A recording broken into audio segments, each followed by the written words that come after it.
Mamãe, você poderia servir o vinho? A voz do meu filho, sentado do outro lado da mesa, tinha aquele tom distante que eu conhecia muito bem, como se eu tivesse me tornado a sombra de uma empregada doméstica na minha própria família. Obedeci sem uma palavra, enchendo os copos com a lentidão de alguém que tenta dar um pouco de dignidade a um gesto banal. Ao meu redor, os pratos se entrechocavam, as conversas se elevavam sem nunca me incluir. Estávamos na casa do meu filho Rafael, uma casa moderna na periferia de Campinas, onde me instalei desde a morte do meu marido 7 anos atrás. Havia vendido nosso pequeno apartamento do centro para comprar um modesto 2 quartos, tentando ficar perto deles, dos meus 2 netinhos, de uma vida em família que ainda me parecia possível. Mas naquela noite, entre a churrasqueira fumegante, as gargalhadas da minha nora Carla e os olhares indiferentes, senti mais do que nunca o quanto me tornaram uma estranha. Foi nesse momento que meu celular vibrou no bolso. Tirei-o discretamente sob a toalha, pensando em um lembrete médico banal ou uma mensagem de alguma vizinha. Mas não, 3 frases secas como um chicote apareceram na tela. Levante-se, saia imediatamente, não diga nada ao seu filho. Meu coração se apertou, as letras pareciam tremer diante dos meus olhos. Quem poderia me escrever uma coisa dessas? O número estava oculto. Levantei a cabeça. Rafael ria de um comentário da Carla. Ninguém havia notado minha perturbação. No entanto, minhas mãos tremiam. Guardei o celular como se nada tivesse acontecido. Mas cada segundo à mesa me dava a impressão de estar sentada sobre um barril de pólvora. Fingi sorrir quando meu netinho pediu pão. Cortei uma fatia, coloquei a cesta, enquanto dentro de mim crescia uma pergunta angustiante. O que eu arriscava aqui, na casa do meu próprio filho? Desde a morte do meu marido, havia dado tudo a essa família. Meu tempo, minhas economias, minha ternura. Quando Rafael e Carla quiseram comprar esta casa, fui eu quem forneceu a entrada necessária. 40 mil reais pacientemente guardados durante décadas de trabalho na biblioteca municipal. Ele me prometeu que eu sempre teria meu lugar aqui, como uma segunda casa. Mas muito rapidamente entendi. Meu lugar era o de babá gratuita, da cozinheira silenciosa, da velha mulher que se tolera, mas não se escuta. A mensagem ainda queimava no bolso. Uma voz interior me suplicava para me levantar, partir como se foge de um incêndio, mas minhas pernas recusavam. E se fosse apenas uma brincadeira cruel, ou pior, uma armadilha para me fazer passar por louca? Carla, com seu sorriso de fachada, não havia já insinuado que eu estava perdendo um pouco a cabeça? Tomei um gole de água. Meu olhar pousou na toalha branca, nos talheres perfeitamente alinhados. Um detalhe me chamou a atenção. Ao lado do meu prato, faltava o talher completo, sem faca de carne, sem guardanapo passado como para os outros, como se desde o início meu lugar tivesse sido instável, reduzido. Uma segunda mensagem vibrou no meu bolso. Desta vez, minha respiração se cortou. Confie. Sua vida depende disso. Deixei cair o garfo, que caiu no meu prato com um ruído seco. Rafael levantou os olhos irritado. Tudo bem, mamãe? Assenti imediatamente, um sorriso forçado colado nos lábios.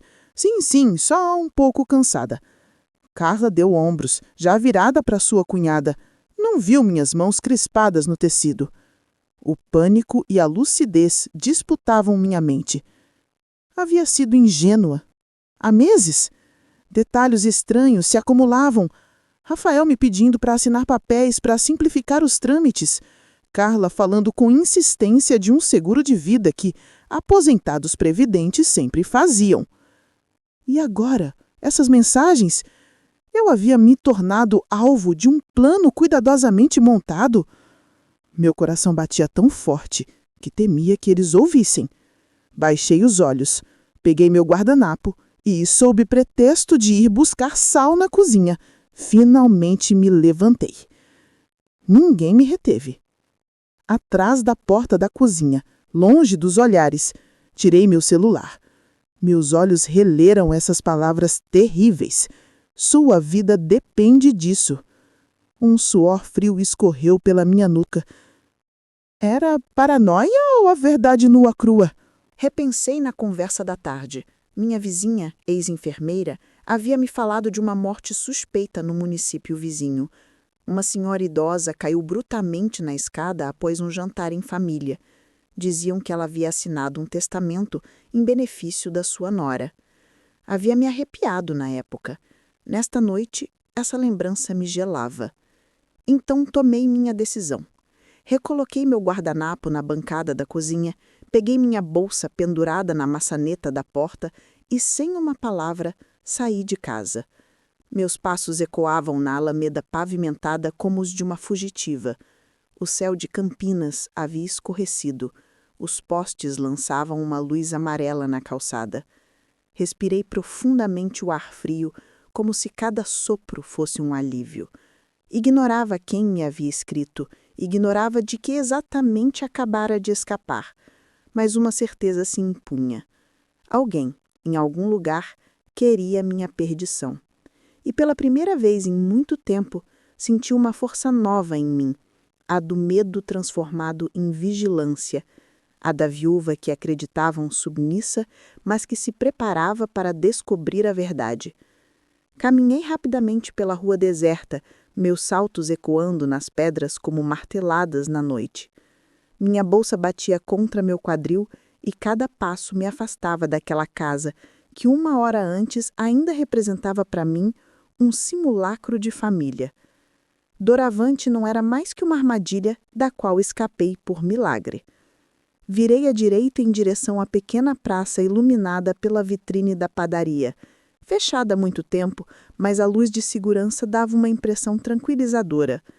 Parei, tentando acalmar minha respiração.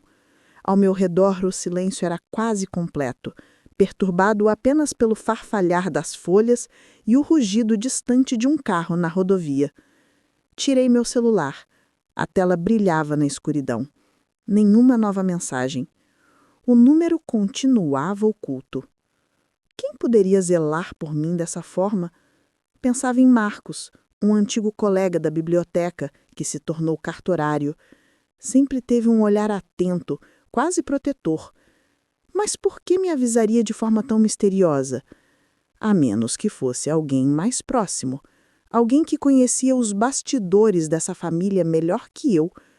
Talvez um vizinho, um amigo ou mesmo uma alma compassiva de dentro. A ideia me gelou. E se fosse um dos meus netinhos que encontrou um meio de me adisar em segredo? Guardei o celular, apertei meu casaco contra mim e retomei minha caminhada. Meu apartamento não ficava longe, uns 15 minutos a pé. Mas cada canto escuro, cada sombra movediça me parecia agora ameaçadora. Chegando diante do prédio, deslizei minha chave na fechadura com dedos tremendo.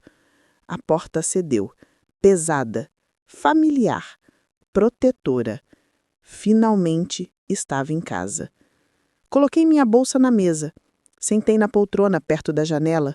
O silêncio do meu pequeno 2 quartos contrastava cruelmente com o barulho da noitada. Tirei meus saltos, massageei meus tornozelos doloridos e respirei fundo. Mas o medo continuava colado à minha pele, como uma segunda camada invisível. Religuei meu celular. As 2 mensagens ainda brilhavam. Levante-se, saia imediatamente. Depois, confie, sua vida depende disso. À medida que as relia, uma evidência se impunha. Não era uma brincadeira de mau gosto. Essas palavras carregavam a gravidade de um aviso sincero. Eu as sentia visceralmente. Minha mente começou a remontar os fios dos últimos meses. Rafael, meu filho adorado, havia se afastado de mim desde que se casou com Carla. Ela tinha maneiras elegantes, gostos refinados, mas também um olhar frio, calculista. Desde os primeiros jantares havia colocado barreiras invisíveis, como se eu não fosse bem-vinda. Pouco a pouco, Rafael se fundiu no universo dela.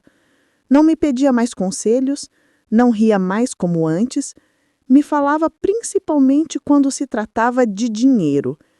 Sim, o dinheiro. Era sempre aí que as tensões nasciam. Quando vendi o apartamento do meu marido, parte do preço serviu para ajudá-los. Não exigi nada em troca, apenas a promessa de estar sempre presente na vida dos pequenos. Mas recentemente Carla havia insistido no seguro de vida. É normal na sua idade, havia deslizado, para evitar complicações mais tarde. Chegou até a me propor me acompanhar ao banco. E depois havia aquele documento estranho que Rafael me entregou há 3 semanas. Apenas uma formalidade, mamãe, para a sucessão. Não assinei. Uma desconfiança antiga me reteve, como se meu instinto quisesse me proteger. Nesta noite, esse pressentimento tomava todo o seu sentido. Levantei-me. Fui buscar meu velho cofre metálico onde guardava meus papéis. Coloquei-o na mesa, abri a fechadura com código e comecei a folhear os dossiês. Minha escritura de propriedade, meus extratos bancários, meu testamento redigido há anos num cartório de confiança, tudo estava lá. Alinhei-os como provas diante de mim. Se alguém queria minha perdição, era forçosamente ligado a isso. Mas por que esta noite precisamente? Uma ideia terrível me atravessou a mente. E se durante esse jantar algo tivesse sido previsto? Um gesto? Um copo adulterado? Um acidente supostamente banal? Revi o talher faltando no meu lugar. Essa faca de carne ausente? Esse detalhe insignificante, mas revelador? Era um esquecimento ou um sinal de que eu não estava destinada a comer como os outros?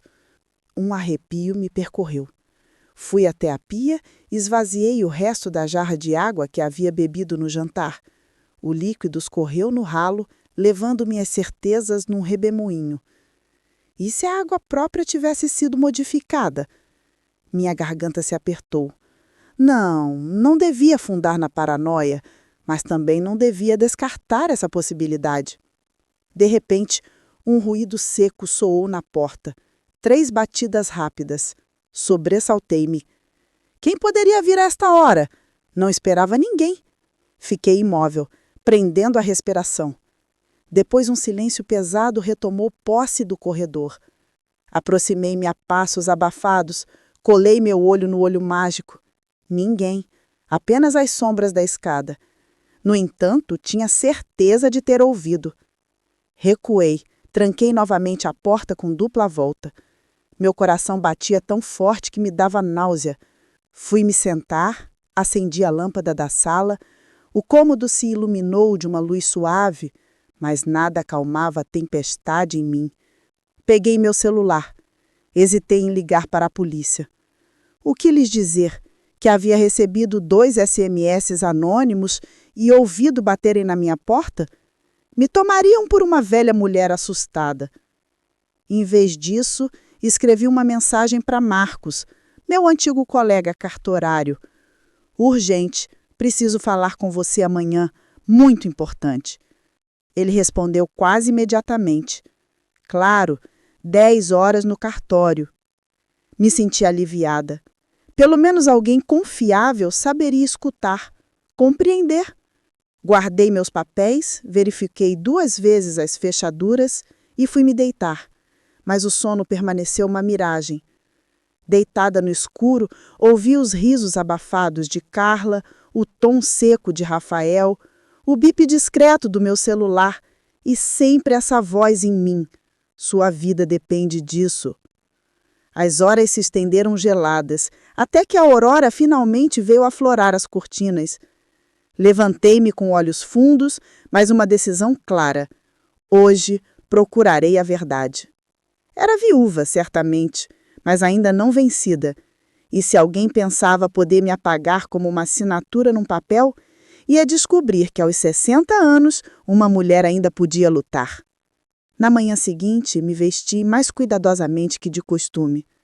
Vesti meu casaco azul marinho, aquele que havia comprado pouco depois da morte do meu marido, quando ainda tinha a ilusão de que cuidar da aparência me protegeria do vazio.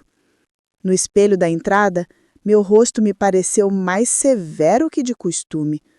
As olheiras violetas sobre os meus olhos lembravam a noite em claro que acabara de passar, mas meus traços estavam resolutos. Cheguei ao cartório de Marcos com 15 minutos de antecedência.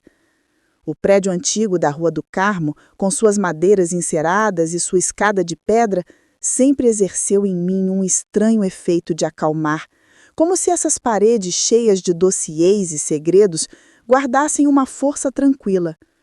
Na recepção, a secretária me fez um sorriso educado. Doutor Marcos está esperando a senhora. Entrei em seu escritório. Marcos imediatamente levantou os olhos da tela, se levantou e veio apertar minhas mãos com calor. Seus cabelos haviam branqueado nas têmporas, mas seu olhar era o mesmo de antes, atento, preciso, ligeiramente inquieto. Helena, disse. Sim, sempre me chamava pelo primeiro nome, nunca Dona. O que a está preocupando? Respirei fundo e tirei meu celular. Mostrei-lhe as 2 mensagens recebidas na véspera. Ele as leu atentamente, seus lábios se contraindo aos poucos. Quem poderia lhe enviar isso? Perguntou finalmente. Não faço ideia, Marcos, mas ontem à noite eu estava na casa do Rafael e da Carla, e algo me diz que não é coincidência. Contei-lhe a noitada em detalhes, o talher faltando, a atmosfera glacial, a água que não ousei terminar e esse sentimento de que uma armadilha se fechava. Marcos permaneceu silencioso por um longo momento, seus dedos cruzados sobre o queixo. Depois se levantou, foi vasculhar num armário e voltou com uma pasta bege. Eu ia justamente falar de alguma coisa com você, Helena, disse com gravidade. Seu filho veio me ver há algumas semanas. Meu estômago se apertou. Rafael? Mas por quê? Para se informar sobre as suas disposições testamentárias. Senti o chão vacilar sobre meus pés. Mas as minhas disposições, mas tudo já está redigido há anos. Você sabe bem, Marcos, havia previsto dividir equitativamente entre Rafael e Sofia, minha filha. Justamente. Ele queria saber se existia um meio de revogar a parte da Sofia, em benefício somente da família dele. Fiquei muda, a garganta apertada. Sofia morava em São Paulo, distante, mas sempre atenta. Me ligava toda semana, mandava flores no meu aniversário. Nunca tinha procurado se aproveitar de mim, e eis que Rafael queria excluí-la. Marcos continuou. Claro, lembrei a ele que a legítima no Brasil protege seus filhos. Você não pode dizer dar totalmente um pelo outro. Mas ele insistiu. Carla estava presente e era ela que fazia a maioria das perguntas. Fechei os olhos. Tudo ficava claro. Os sorrisos congelados, a obsessão pelo seguro de vida, a frieza crescente e agora essas mensagens misteriosas. Talvez alguém no círculo deles tivesse pena de mim e tentado me salvar? Marcos, disse com voz trêmula, acho que eles querem me fazer desaparecer. O silêncio que seguiu pesou muito. Depois ele balançou a cabeça. Não quero alarmá-la, mas é uma hipótese que não podemos descartar.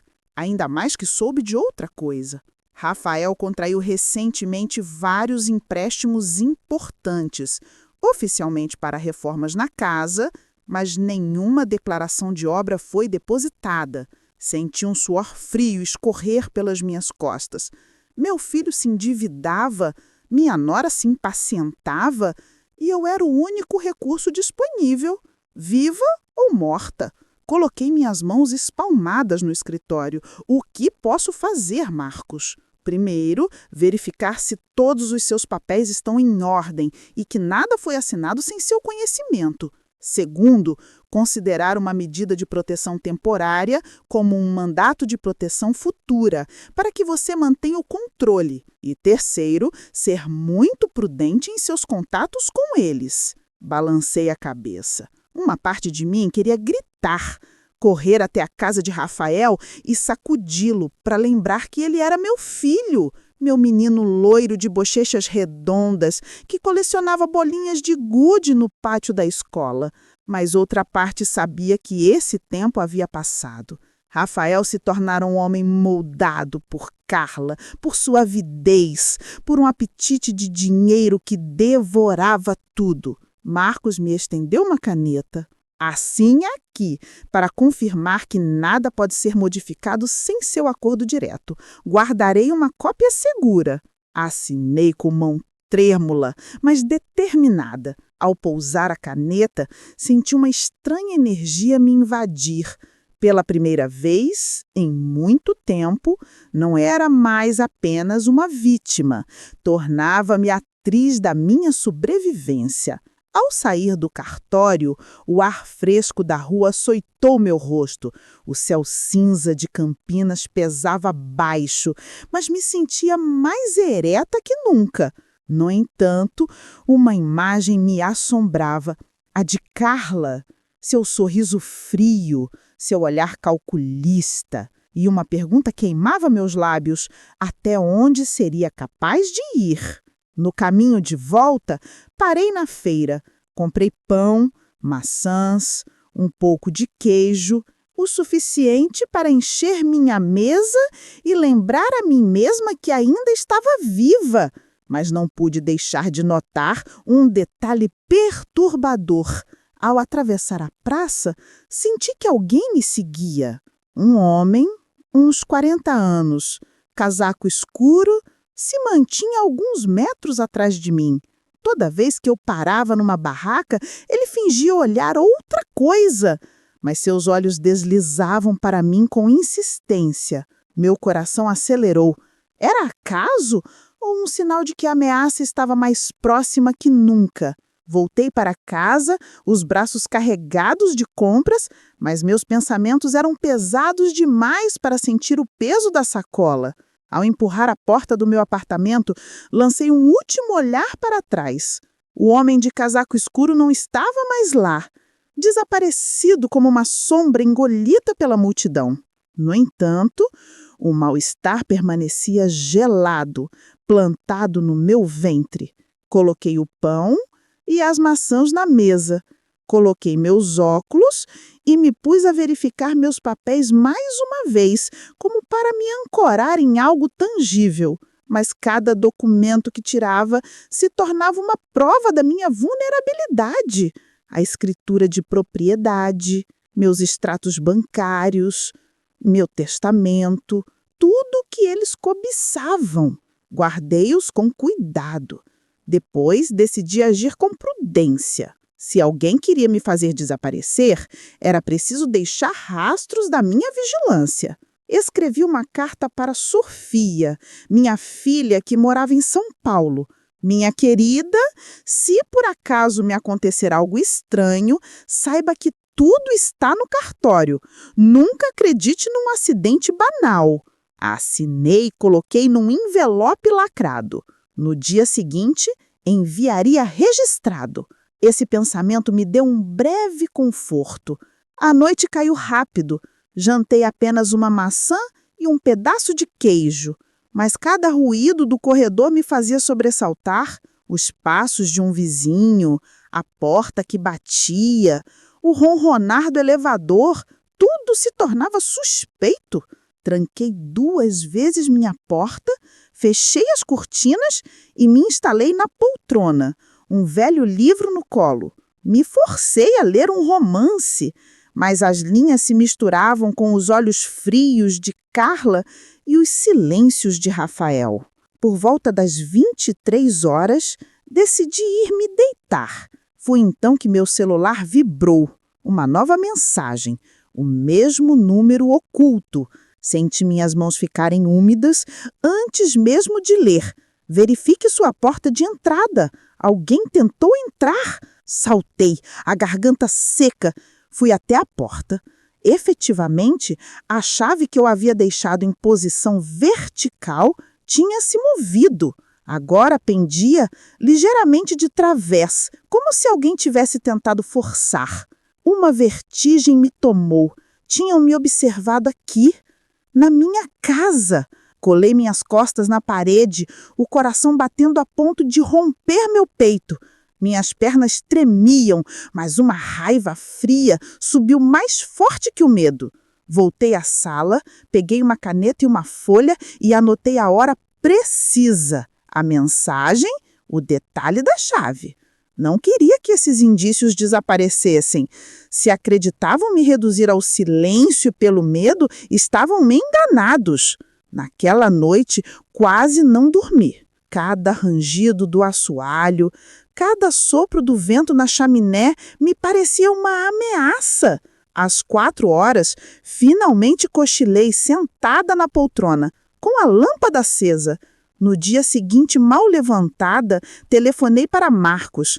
Contei-lhe o incidente da chave. Sua voz se fez grave. Helena, você não deve ficar sozinha. Vou avisar discretamente um amigo delegado. E, enquanto isso, anote tudo, absolutamente tudo. Isso constituirá um dossiê? Se por acaso... Interrompeu-se. Completei mentalmente. Se por acaso tentarem me apagar. À tarde, peguei o ônibus para postar minha carta para Sofia.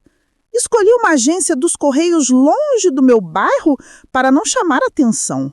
No caminho de volta, senti de novo essa presença atrás de mim. Desta vez não era um homem de casaco escuro, mas uma silhueta feminina, jovem, com uma bolsa vermelha. Ela parava quando eu parava, retomava quando eu retomava. Quando me virei bruscamente, ela fingiu consultar o celular. Apressei o passo, o coração apertado. Na minha escada, não ouvi mais nada. Mas ao subir os degraus, encontrei um pequeno papel dobrado pousado no primeiro degrau do 3º andar. Trazia estas palavras rabiscadas às pressas. Não beba nada na casa deles, nem mesmo água. Minhas pernas quase cederam. Desta vez, não era mais um simples SMS. Era uma mão anônima, próxima, que havia deslizado essa mensagem na vida real. Isso confirmava minhas piores suspeitas. Entrei, fechei minha porta com tripla volta e me sentei na mesa. Agora tinha a certeza de que Rafael e Carla tramavam algo grave. Mas quem na sombra procurava me proteger? Um vizinho compassivo? Um amigo de infância? Ou alguém muito próximo deles que conhecia os detalhes do plano? Apoiei a cabeça nas mãos. A traição do meu próprio filho me dilacerava o coração. Mas em mim crescia uma outra força, a determinação. Eles pensavam que eu era uma velha mulher frágil, pronta a se deixar levar. Mas esqueciam uma coisa. Eu havia sobrevivido à morte do meu marido, às humilhações silenciosas, à solidão, e sabia agora que não se destrói tão facilmente uma mulher de 60 anos. Decidi naquela noite que não fugiria mais. Ia observar, reunir, compreender e, quando chegasse o momento, atacaria por minha vez, com as armas da lei e da verdade. No dia seguinte, uma chuva fina caía sobre Campinas, lavando as fachadas e embaçando as silhuetas atrás das vidraças dos cafés. Saí mesmo assim, casaco apertado, guarda-chuva maltratado pelo vento. Sabia o que tinha que fazer. Marcos me havia aconselhado a procurar provas concretas das dívidas do Rafael. Não podia, por enquanto, agir em meu lugar sem despertar suspeitas, mas havia me soprado uma pista: ir ver o banco onde ainda tinha uma conta conjunta aberta outrora para ajudar Rafael a gerir seu empréstimo estudantil. Essa conta não era mais usada há anos, mas meu nome ainda figurava no arquivo. Talvez encontrasse algum rastro. Na agência da rua Barão de Jaguara, o cheiro familiar de madeira encerada e café queimado me deu um simulacro de coragem. Uma jovem consultora me recebeu com um sorriso profissional. Dona Helena, o que posso fazer pela senhora? Expliquei que queria simplesmente verificar minhas informações pessoais. Ela digitou no teclado, franziu ligeiramente as sobrancelhas, depois se levantou para buscar uma pasta de papel.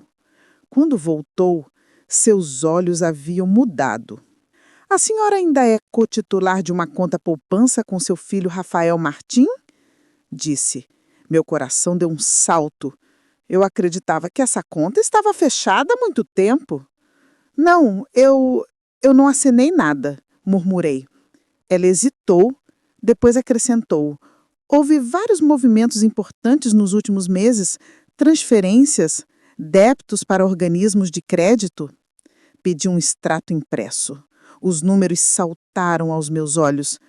15 mil reais aqui, 10 mil ali, prestações regulares para um crediário e principalmente uma linha terrificante, um saque em dinheiro de 8 mil reais efetuado na semana passada.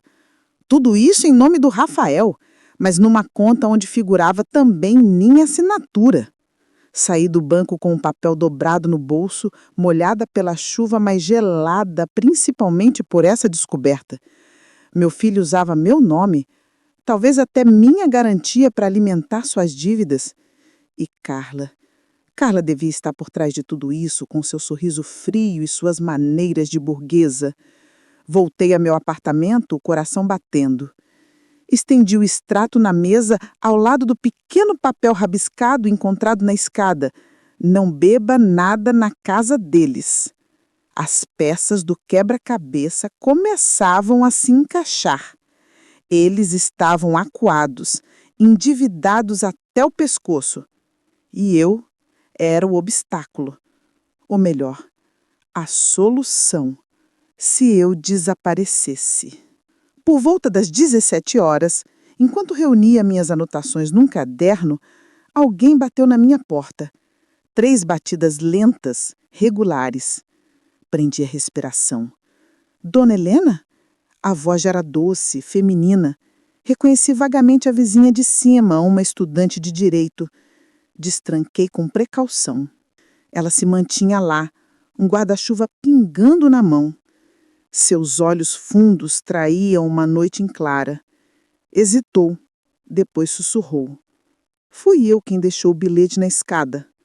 Achei que minhas pernas iam ceder. Mas por quê? Ela lançou um olhar nervoso por cima do ombro. Porque os ouvi, sua nora e seu filho. Uma noite semana passada eu estava na escada. A porta estava entreaberta. Eles falavam de um jantar, de um plano para fazer a senhora assinar papéis. E depois Carla disse algo que me gelou. Ela nem vai acordar. Senti uma náusea me submergir. A jovem apertou meu braço. Não podia guardar isso para mim, mas, por favor, não diga que veio de mim. Eles poderiam me fazer mal também. Balancei a cabeça, incapaz de falar. Ela se eclipsou, me deixando sozinha com essas palavras que ecoavam como uma condenação. Fiquei muito tempo sentada, os olhos fixos no vazio. Então não era paranoia. Eles realmente queriam me eliminar, e o jantar da outra noite talvez já tivesse sido uma tentativa. Depois, fiz fotocópias de cada documento e os guardei em 3 envelopes distintos. Um para Marcos, um para Sofia, um para mim. Se por acaso tentassem algo, a verdade acabaria por vir à tona. Chegada a noite, não consegui dormir. Fiquei na poltrona, uma lâmpada acesa, pronta a saltar ao menor ruído. Tinha medo, sim, mas um medo que se transformava lentamente em raiva. Meu próprio filho, meu Rafael. Ele havia sido meu raio de sol após a morte do pai, e eis que conspirava com sua mulher contra aquela que o havia nutrido, amado, protegido. De manhã cedo, me olhei no espelho. Meus olhos estavam avermelhados, mas brilhavam com um novo fulgor. Murmurei em voz baixa. Vocês acreditam que sou fraca, mas ignoram que estou pronta agora. E nesse instante tive a certeza de que uma parte de mim acabava de renascer. Na manhã seguinte, peguei minha bolsa, meus papéis e as cópias cuidadosamente guardadas numa pasta. Havia dormido apenas 2 horas, mas uma clareza nova iluminava meus pensamentos. Não era mais apenas uma velha mulher que se podia manipular. Estava pronta para contra-atacar. Às 10 horas, reencontrei Marcos em seu cartório. Suas sobrancelhas se franziram quando lhe entreguei o extrato bancário e o relato rabiscado da minha vizinha. Ele leu em silêncio, seus dedos tamborilando nervosamente na mesa. Helena, é mais grave ainda do que eu imaginava. Seu filho a expôs juridicamente e talvez fisicamente. Baixei os olhos. É meu sangue, Marcos. Como pode chegar a isso? Suspirou profundamente. O dinheiro deforma as almas. E Carla, acredito que é ela quem segura as rédeas. Mas é preciso agir rápido. Pegou seu telefone, discou um número. Delegado Bernardo? Sim, é Marcos do cartório. Gostaria de vê-lo urgentemente sobre uma cliente ameaçada no âmbito familiar. Sim, é sério. Menos de 1 hora, estávamos sentados no escritório da delegacia de Campinas, diante de um homem atarracado, cabelo sal e pimenta, olhar franco. O delegado Bernardo escutou sem me interromper, anotando cada detalhe. As mensagens, o talher faltando, a chave mexida, o bilhete rabiscado pela minha vizinha e, finalmente, as dívidas na conta. Quando terminei, ele permaneceu silencioso um instante. Depois declarou: Dona Helena, o que a senhora descreve se parece muito com uma tentativa de estelionato familiar, possivelmente combinada com um projeto criminoso. Vamos abrir o inquérito, mas a senhora precisará permanecer discreta. Não mude nada em seus hábitos e, principalmente, não os confronte diretamente por enquanto. Balancei a cabeça, embora meu coração gritasse de vontade de ir sacudir Rafael até que recuperasse a memória da infância. Bernardo acrescentou: Vamos discretamente colocar uma vigilância ao redor do seu prédio e vou pedir para que suas contas sejam bloqueadas a qualquer intervenção externa. A senhora está segura, pelo menos por enquanto. Ao sair da delegacia, uma mistura estranha me habitava. Medo, alívio, raiva. Marcos me sussurrou no ouvido: Aguente firme, Helena. Eles não suspeitam de nada. Mas já na tarde a armadilha se apertou. Meu celular tocou. Rafael. Sua voz doce em aparência vibrava de nervosismo mal contido. Mamãe, você não parece bem esses últimos tempos. Carla e eu pensávamos em ir jantar na sua casa amanhã à noite. Faria bem para você. Fiquei um momento sem responder. Não era um convite, era uma convocação. O tom disfarçava mal uma intenção. Respirei fundo e disse com voz calma: Sim, claro. Até amanhã, então. Quando desliguei, minhas mãos tremiam. Eles vinham à minha casa desta vez. No dia seguinte, preparei meu apartamento como de costume. Toalha limpa, algumas velas, uma refeição simples. Mas, no buffet da sala, cuidadosamente dissimulado, havia colocado meu gravador e uma câmera miniatura emprestado pelo delegado. Cada palavra pronunciada naquela noite seria gravada. Às 8 horas em ponto, a campainha soou. Abri. Rafael entrou primeiro, ar crispo sob um sorriso artificial.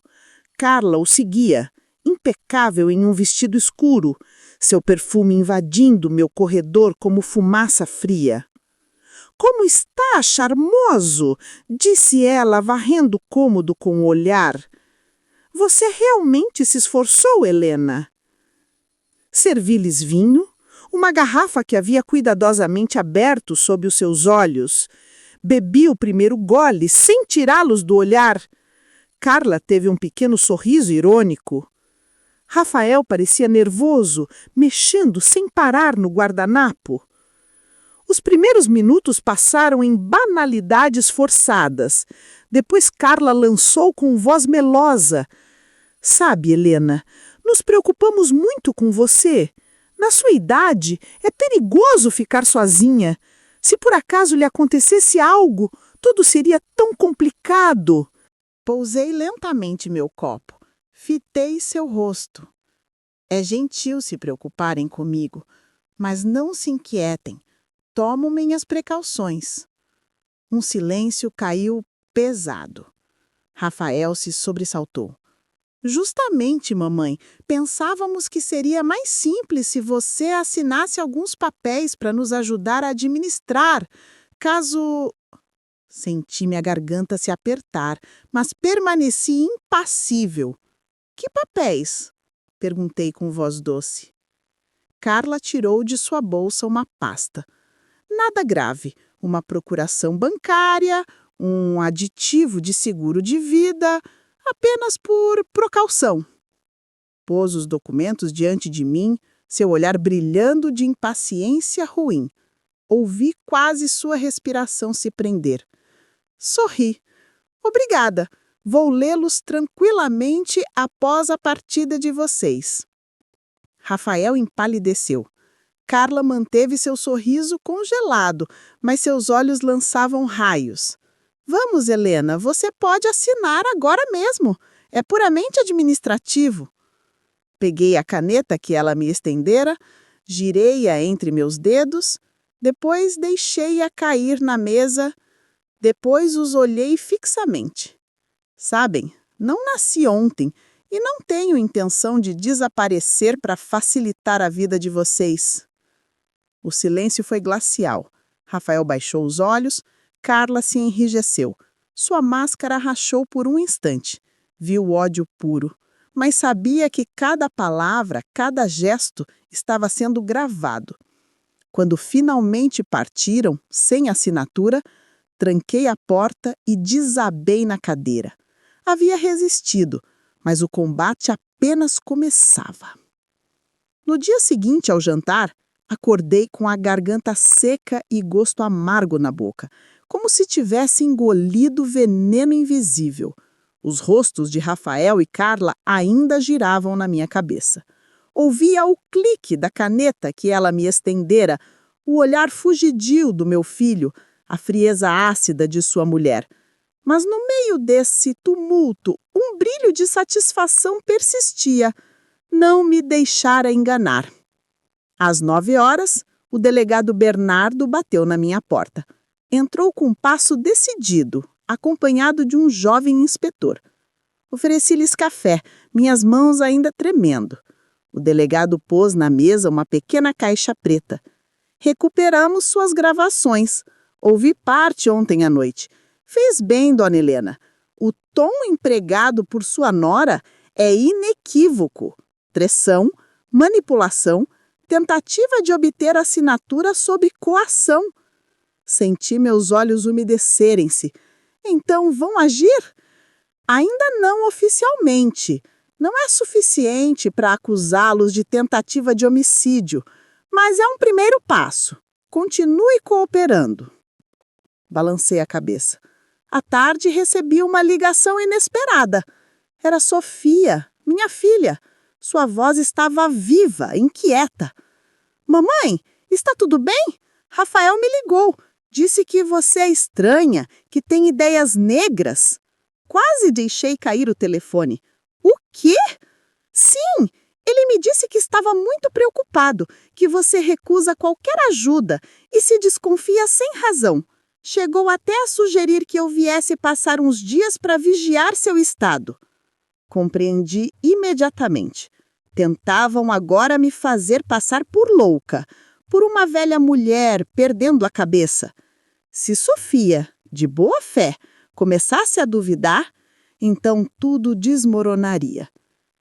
Escute-me bem, minha querida, respondi com voz firme. Estou bem.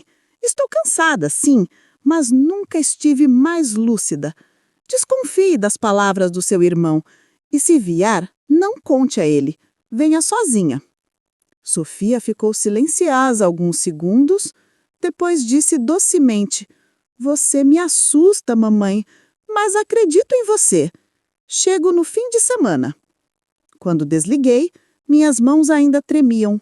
Carla e Rafael tentavam me cortar dos meus próprios filhos, me isolar como uma presa. Mas desta vez tinha uma aliada, minha filha. Na sexta noite, um envelope eslisado sobre minha porta me esperava ao voltar das compras. Sem nome, sem endereço. Dentro, uma fotocópia amassada de um documento oficial. Li e meu sangue gelou. Seguro de vida, beneficiário único, senhor Rafael Martim. Quantia garantida? R$ 250 mil. Era o meu contrato, mas nunca havia assinado tal modificação.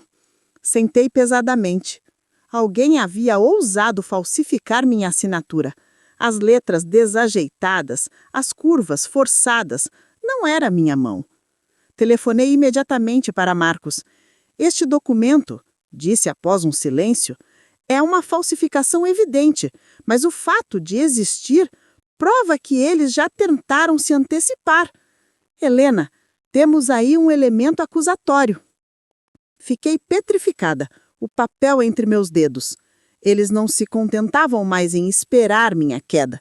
Já haviam preparado o terreno para se apoderar de tudo uma vez que eu não estivesse mais lá. No sábado de manhã, Sofia chegou pelo primeiro trem.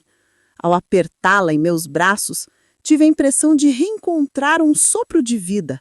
Ela se instalou na minha pequena sala e contei tudo, sem omitir nada. Os mensagens anônimas, as tentativas de assinatura, o aviso da vizinha e, finalmente, a falsificação. Seus olhos se arregalaram de horror. Mas, mamãe, isso é criminoso! Você não pode ficar sozinha nenhum minuto! Pus minha mão na dela. Não estou sozinha, minha querida.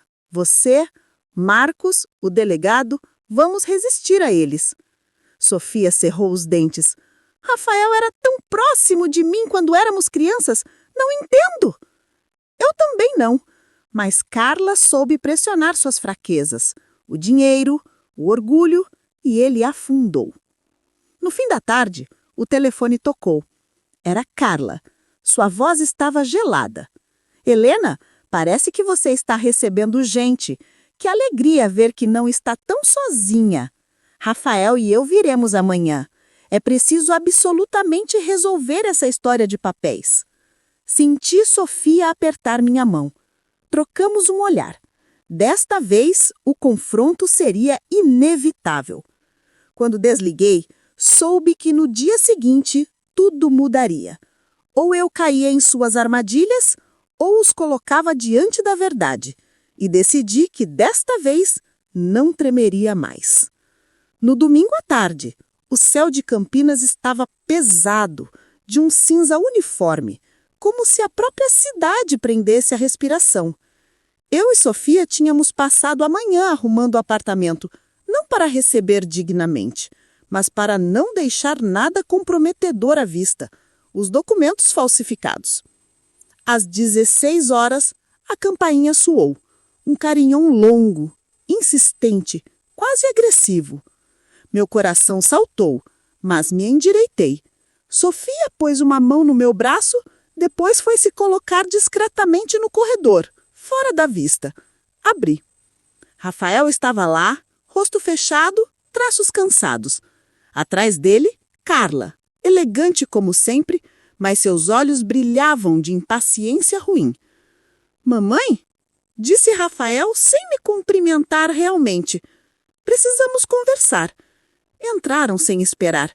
Carla varreu o cômodo com o olhar, percebendo imediatamente a presença de uma segunda xícara na mesa. Então você não está sozinha? Perguntou com um sorriso frio. Antes que eu respondesse, Sofia saiu do corredor. Carla teve um pequeno riso. Como é tochante a filha modelo que vem proteger sua velhinha mamãe. Rafael cerrou os punhos.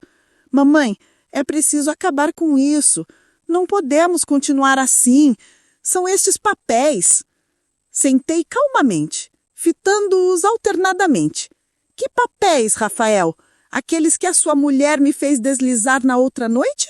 Ou os que falsificaram em meu nome para receber meu seguro de vida? O silêncio foi glacial. Os olhos de Rafael arregalaram, mas Carla manteve seu sorriso implacável. Você não tem prova nenhuma. Encarei-a. Falo que a Impulei e ela sabem exatamente o que está acontecendo. Mas me deixei de dilemas de interpretar papéis de vítimas.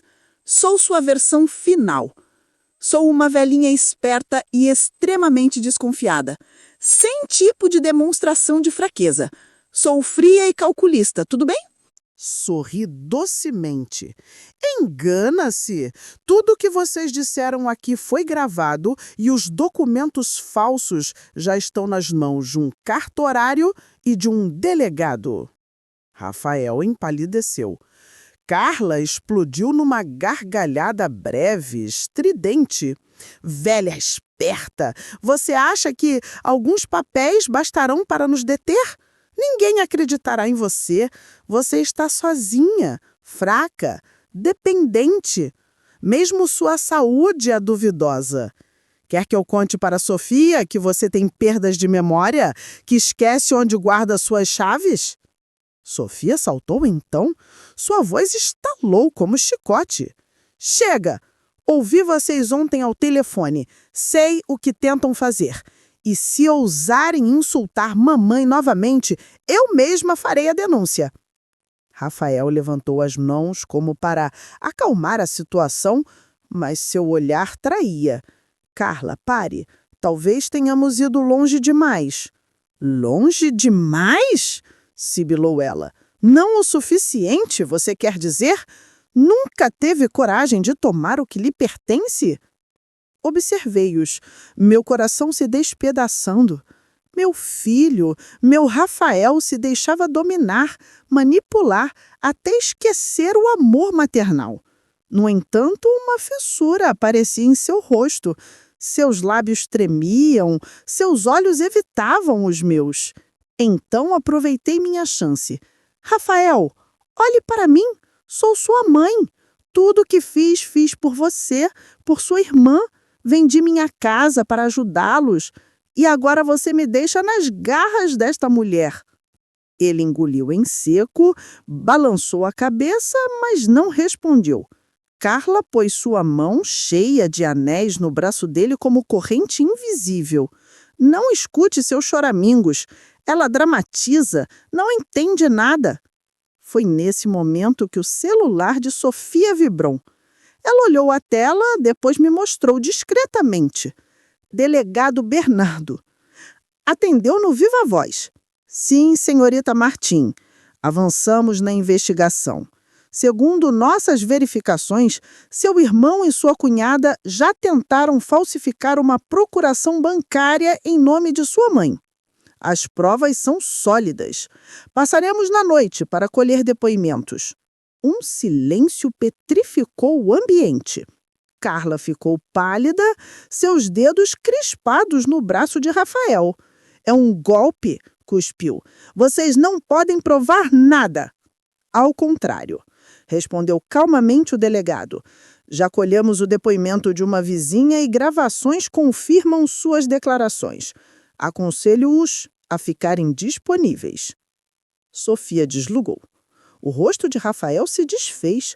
Parecia subitamente esvaziado de toda a força, esmagado pelo peso de suas escolhas. Carla se endireitou, queixo alto, mas seus olhos lançavam raios de pânico. Você acha que ganhou, velha? Não sabe até onde posso ir. Senti um arrepio me atravessar, mas não baixei os olhos. Justamente, Carla. Agora eu sei. Eles deixaram o apartamento batendo a porta, deixando para trás um perfume acre de perfume e ódio. Sofia desabou no sofá, mãos nos cabelos. Mamãe, chegou tão longe. Pus minha mão na dela. Sim, minha querida, mas agora a verdade está em marcha. E no fundo de mim, apesar da dor, uma convicção nasceu. A partida acabara de virar. Na mesma noite, por volta das 20 horas, bateram novamente na minha porta. Desta vez não eram nem Rafael nem Carla. Eram 2 policiais à paisana, acompanhados do delegado Bernardo. Entraram com gravidade, que imediatamente encheu a sala. Sofia e eu estávamos prontas, os envelopes alinhados na mesa. O delegado apertou minha mão. Dona Helena, é hora de lhe dizer o que descobrimos. Tirou uma pasta de sua maleta. Dentro, cópias de documentos bancários, trocas de e-mail e um vídeo. Um extrato de câmera de vigilância, filmado numa agência cartorária. Via-se claramente Rafael sentado diante de um funcionário com Carla a seu lado. Ela falava animadamente enquanto ele baixava a cabeça, dócil. Na mesa, papéis com meu nome. Tentaram depositar uma procuração falsificada, explicou Bernardo. Felizmente, o funcionário achou a assinatura duvidosa e recusou, mas a tentativa foi registrada. Senti minha garganta apertar, ver meu filho assim, cúmplice silencioso de ato tão baixo, me punhalava o coração. No entanto, não consegui desviar os olhos. Não é tudo, acrescentou Bernardo. Consultamos os extratos de crédito. Seu filho está endividado em R$500 mil. A casa está hipotecada. Várias prestações já estão em atraso. Se a senhora desaparecesse, o seguro de vida teria preenchido o buraco. Sofia levou as mãos à boca. Eu permaneci imóvel, gelada pela confirmação das minhas suspeitas. Carla tecera sua teia e Rafael se deixara prender nela. Vamos iniciar um processo judicial, mas antes disso, preciso do seu depoimento oficial. Amanhã, de manhã, na delegacia. Assenti. A decisão estava tomada. Não era mais apenas uma mãe ferida, era uma denunciante. Quando os policiais partiram, a noite retomou posse do meu apartamento. Sofia me trouxe um cobertor, mas não consegui dormir. As imagens de Rafael desfilavam na minha mente. Sua risada de criança, seus braços ao redor do meu pescoço após um gol no futebol, seus olhos brilhantes quando me anunciou seu primeiro emprego. Como chegamos a isso? De manhã cedo já estava pronta, cabelos presos, pasta debaixo do braço. Sofia me acompanhou. A delegacia cheirava a café queimado e papel úmido. Me fizeram sentar numa pequena sala. Um escrivão anotou cada uma das minhas palavras. Contei tudo, do primeiro SMS à visita tensa da véspera. Cada detalhe me parecia ao mesmo tempo doloroso e libertador. No final, Bernardo pôs a mão na mesa. Dona Helena, vamos convocar seu filho e sua cunhada para interrogatório, mas devo prepará-la para uma coisa. Pode ser que Rafael negue, que jogue toda a culpa na Carla? Fechei os olhos. Se ele me rejeitar, sua mãe, então estará perdido para sempre. Ao sair da delegacia, fui surpreendida por uma ligação. À noite, recebi uma ligação de Bernardo. Sua voz estava mais grave do que o costume. Interrogamos seu filho. Ele quebrou? Confessou tudo. Tudo? Sim, as dívidas, a procuração falsificada, o seguro de vida. Mas, principalmente, reconheceu que Carla havia cogitado adormecê-la suavemente durante um jantar. Uma intoxicação medicamentosa, deslizada num copo de vinho. Fiquei petrificada, mão crispada no telefone. A ameaça havia sido real, precisa, planejada. Rafael disse que não teve coragem, que ainda esperava convencê-la a assinar, mas Carla queria ir mais longe. Senti minhas lágrimas finalmente escorrerem, não só de medo, mas de tristeza imensa. Meu filho havia sido covarde o suficiente para participar, mas não forte o suficiente para me deter. Sofia me envolveu em seus braços. Mamãe, você está viva, é isso que importa. Murmurei com voz quebrada. Viva, sim, mas a que preço? Naquela noite, pela primeira vez em semanas, dormi profundamente. Talvez porque a verdade, por mais terrível que fosse, finalmente saíra da sombra. O processo, alguns meses depois, no Tribunal de Campinas. O prédio que sempre achei imponente me apareceu naquele dia como uma fortaleza, onde devia depositar não só minhas provas, mas também parte da minha alma. Na sala, Carla avançou primeiro, sempre elegante, vestido escuro, cabelos presos com cuidado. Mas desta vez, sua máscara de fria segurança não enganava mais ninguém. Seus olhos brilhavam de raiva contida, seus lábios tremiam ligeiramente. Rafael a seguia, cabeça baixa, terno mal ajustado, ombros curvados. Havia aceitado colaborar com a justiça em troca de pena reduzida, mas evitava meu olhar, incapaz de sustentar os olhos daquela que o trouxe ao mundo.